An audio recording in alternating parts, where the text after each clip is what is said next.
Hello बच्चों, चलिए प्रश्न को पढ़ते हैं और समझते हैं। बिंदु 1,2 पर केंद्रित एवं बिंदु 4,6 से जाने वाले वृत्त का क्षेत्रफल है और हमें विकल्प दिए हैं ए, बी, सी और डी और हमें इनमें से सही विकल्प का चुनाव करना है।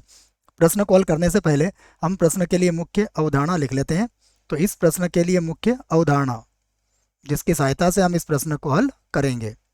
मुख्य अवधारणा में हम सबसे पहले वृत्त का क्षेत्रफल क्या होता है उसका सूत्र लिखेंगे। तो हम जानते हैं वृत्त का क्षेत्रफल, वृत्त का क्षेत्रफल, वृत्त के क्षेत्रफल का सूत्र होता है पाई आर का वर्ग। ये हमें याद है। उसके बाद यहाँ पर हमें दूरी सूत्र को भी याद रखना पड़ेगा। तो दूरी सूत्र अर्थात दूरी बराबर दो बिंदुओं के मध्य की दूरी का जो सूत्र होता है वह भी हमें याद रखना पड़ेगा। ये होगा x2 माइनस x1 का वर्ग प्लस y2 माइनस y1 का वर्ग। ये दो बिंदु यदि x1 y1 और x2 y2 दिए हैं तो उनके मध्य की दूरी ज्ञात करने का सूत्र है। अब अगर हम प्रश्न की माने तो प्रश्न में कहा गया है हमसे, उसके लिए हम एक चित्र यहाँ पर बना सकते हैं। ये मान लीजिए हमारे पास कोई वृत्त है, ये वृत्त दिया है और उसके बाद इसका जो केंद्र है प्रश्न में ये दिया गया है 1,2। ये वृत्त का केंद्र दिया गया है और इससे कुछ दूरी पर वृत्त पर एक बिंदु दिया गया है 4,6, जैसा कि आप इस चित्र में देख रहे हैं। तो ये जो दूरी है ये दूरी किसके बराबर होगी? त्रिज्या के बराबर हो जाएगी। और यदि त्रिज्या हमने ज्ञात कर ली तो हम वृत्त का क्षेत्रफल भी ज्ञात कर सकते हैं। तो यही बात हम यहाँ पर लिखने वाले हैं। सबसे पहले मैं इन दोनों बिंदुओं को नाम दे देता हूँ। पहले बिंदु को मैं ए से व्यक्त कर देता हूँ। तो बिंदु ए दिया है हमें 1,2 तथा दूसरा बिंदु दिया है हमें 4,6। इसको बी से व्यक्त कर देते हैं। ये बिंदु बी हो गया, तो बिंदु ए और ये हो गया बिंदु बी।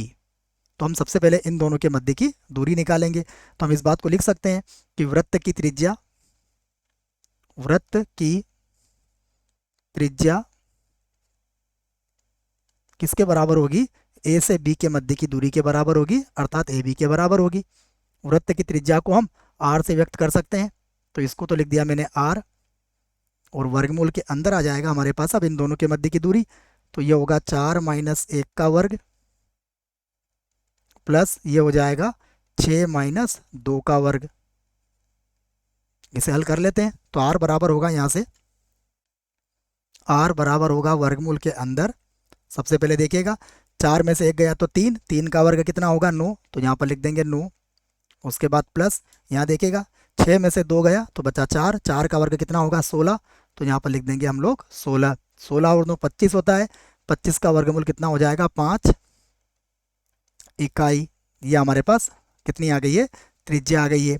अब हम वृत्त का क्षेत्रफल लिख सकते हैं। तो यहाँ पर लिख देंगे हम, अतः वृत्त का क्षेत्रफल।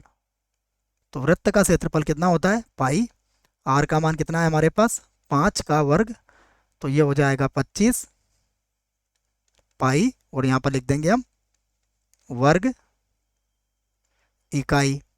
अब हम विकल्प देख लेते हैं कौन सा विकल्प हमारे लिए सही होगा। तो विकल्प सी जो है इस प्रश्न के लिए सही विकल्प है और बाकी विकल्प हमारे गलत हो जाएंगे। आशा करता हूँ आपको इस प्रश्न का उत्तर समझ में आया होगा। धन्यवाद।